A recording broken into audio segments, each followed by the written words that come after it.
Alam mo, tama ka, malapit na ang tag-init. Pero malapit pa lang kasi ngayon, isang napakalamig na umaga ngayon dito. Tapos napapalibutan pa tayo ng tubig. Malamig. As in. Pero mamaya na tayo magpasample ng wakeboarding. Makakasama natin dito si Enzo Pineda. Bago yan, chichikahan ko muna kayo. So, eto na yung inaabangan nyo. Actually, kahapon pa to.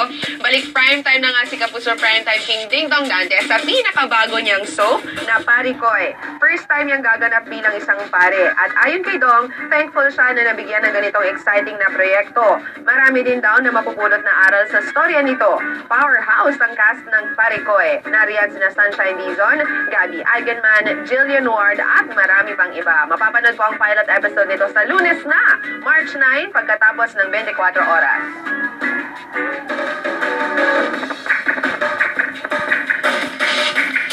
Abangan natin yan. At syempre ngayon, ito, nakikita nyo ito nasa likuran ko dito. Papatikimin namin kayo mamaya ng isang exciting na water sport na pwede nyong subukan ngayong nalalapit ng summer kasama ang inyong friends, kasama ang inyong family. Ayan, may nagumpisa na po. Ayan. So, ginawin na siya mamaya dyan. Hindi pa po si Enzo yan. Si Enzo nagpa-prepare na.